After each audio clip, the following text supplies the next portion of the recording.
Consistency is a tricky thing, and when you got companies like Netflix that seem to vary wildly when it comes to consistency, you can get projects that people laud and applaud like Blue-Eyed Samurai, and in the same year, in the same span of a few months, you can get what is being called the worst movie ever with Netflix's new Best Christmas Ever film, to the point where people on X, Twitter, and even multiple outlets are covering this travesty of a film. Now, I can't say it's probably actually the worst movie ever. I mean, Indiana Jones 5, The Dial of Destiny, did come out this year, but it is worth looking at this catastrophic failure that Netflix has unleashed upon us. Welcome back to Words of Paradise. I'm your host, Leon Idle, and let's take a look at all the articles calling out this movie for being as bad as it could possibly be when Netflix is already at an all-time low when it comes to customers caring about them as a company and them as a product. But before we do, hit that subscribe button. We're trying to get to the 2,000 subscriber mark before the end of the year, and we only have 150 left to go. I know you can do it. Hit the button, and let's talk about it. First, we got the New York Post.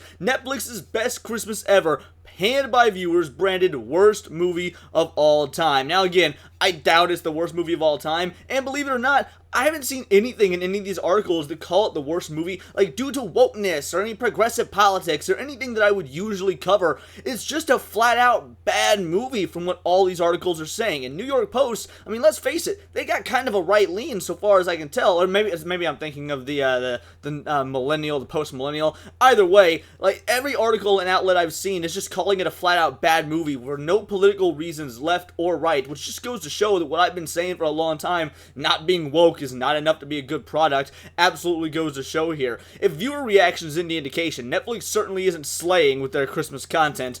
Alrighty, that's a pretty good pun there, I'll give you that one. The Christmas Giant's much-hyped holiday flick, Best Christmas Ever, has been panned by fans in spite of its all-star cast. Now, I keep seeing this in all these different articles covering this. All-star cast. It has an all-star cast. Dude, I don't recognize any of these mofos except Jason Biggs. Like, yeah, Jason Biggs, Heather Graham, Matt Cadino, and Brandy Norwood. Apparently, Brandy Norwood is an R&B singer, so maybe she's famous, like, in that realm. But again, I don't know. I wouldn't call this an all-star cast. An all-star cast to me is like a film that would, star superstars. You get Brad Pitt, Hugh Jackman, and Sandra Bullock together in a film. That's an all-star cast. I say those names, you will immediately know who I'm referring to. But man, Jason Biggs, you guys probably don't even know who that is by name. He's the American Pie guy, the not Stifler. Like, that's Jason Biggs. But would you know that if I hadn't said that? What do you mean all-star cast? And I know it sounds like something weird to harp on, but that's in almost every article. What constitutes as a star nowadays?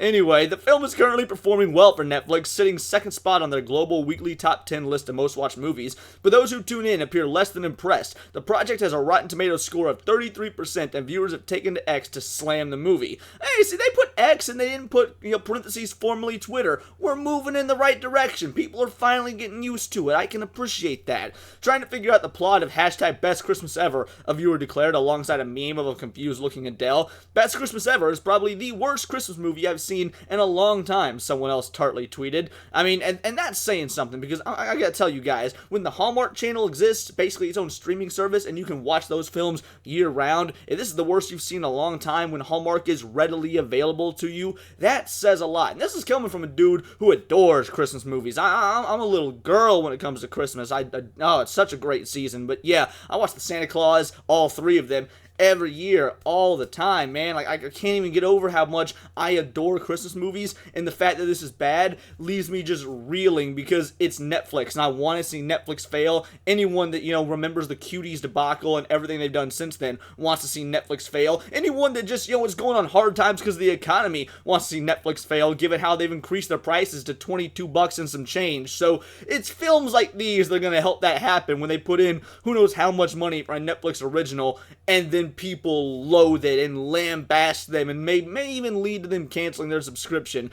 AI must have wrote Best Christmas Ever, another mocked. Meanwhile, an additional viewer guffawed. On a scale of 1 to 10, the new Netflix movie Best Christmas Ever is the worst movie of all time. Despite the viewer backlash and poor Rotten Tomatoes score, some critics say they enjoyed the festive flick. Well, do we really have to care what critics say? I mean, no one cares what a critic says. It's all about the audience score, because the audience are who you're trying to impress. But look, we're not just going to go with the New York Post. What about about this right here? This is the Hindustan Times. Now, believe it or not, I am not an avid reader of Hindustan Times. I'm not their target demographic. However, for whatever reason, this popped up in my Google algorithm, so I don't know, maybe I'm on some sort of terrorist watch list. Either way, they've got this Best Christmas Ever, Netflix's latest rom-com, dubbed Worst Holiday Film. Despite its chart-topping success on Netflix, critics and audiences are not too fond of Best Christmas Ever. Well, I'm not exactly surprised considering what we just read for the last article, but let's see if you've got any more context. With December nearing, Netflix is adding its list of holiday films. The latest addition to the platform is an original film named Best Christmas Ever. It's directed by Mary Lambert, known for films like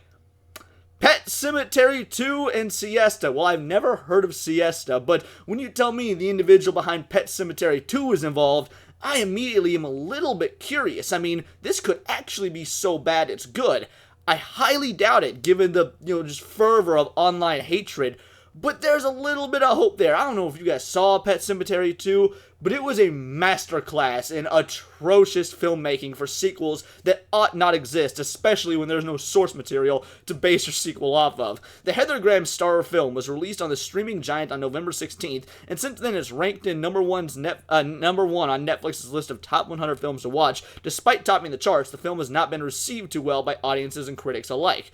Well, what is Best Christmas Ever even about? The official synopsis of the Netflix original holiday film reads, every year at Christmas, Jackie sends a cocky newsletter to her friend Charlotte. Fate brings Charlotte to Jackie's doorstep, and as a result, Charlotte tries to prove that her friend's life is not perfect. Alright, fairly standard setup, some sort of like catty women fighting on the holiday. I can appreciate that. I could easily just go hang out with my aunt and grandmother on the holidays and see the same thing, but for people less fortunate than myself that don't have family, this sounds like it could be a great way to recapture that sort of magic. Alongside the Hangover actress, the cast members also include Brandy Norwood, Jason Biggs, Matt Cadeno, Camille Carteret, Nadine Sine, Wyatt Hutt, Abby Vilsmill, and Madison Sky Validum.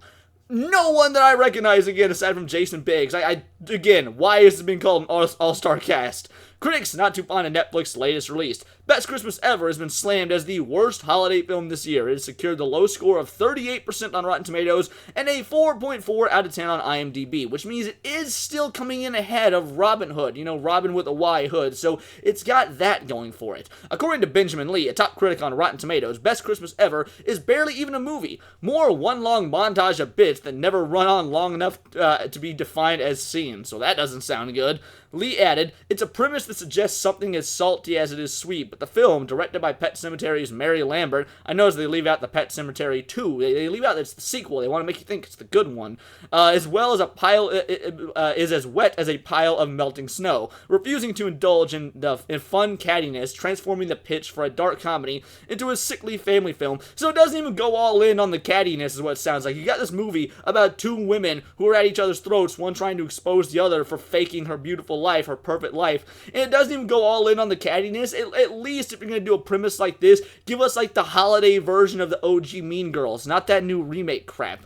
Audiences call it the worst Christmas film ever. Soon after Best Christmas Ever was released on Netflix, it captured the audience's attention at first glance. However, some of those, and yeah, we know from here, it just gets butchered on X. But again, Hindustan Times, which again, I'm sure you're all avid readers of, aren't the only ones covering this. We also got the Daily Mail. Now, the Daily Mail, incredibly left-leaning outlet. You would think, for a film as diverse as this, from a company that brings you such incredible hits as Cuties that very much cater to the left-leaning male, you would think they would love it, but not. Even dailymail.uk is putting a hit piece out on this film. Netflix slammed by viewers for releasing worst Christmas film ever despite all-star cast. There is that all-star cast line again.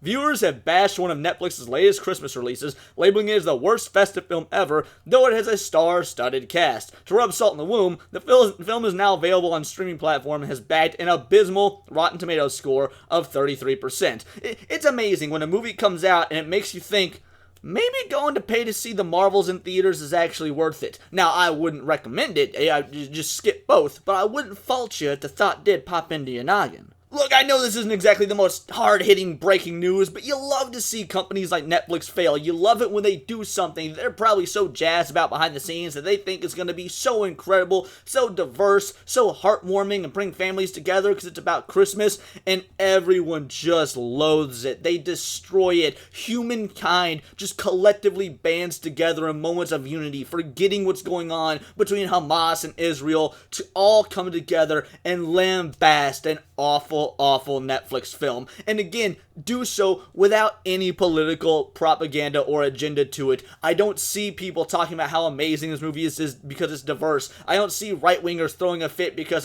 this is a woke Christmas movie. They're taking the Christ out of Christmas. I don't see anything like that. People are pretty much just coming together and being like, no matter what, no matter how you slice it, this film is crap. And I gotta say, it's a beautiful moment of unity that, ironically enough, does kind of get you into the Christmas spirit, because the Christmas spirit is about coming together and acceptance and loving one another and celebrating the holidays.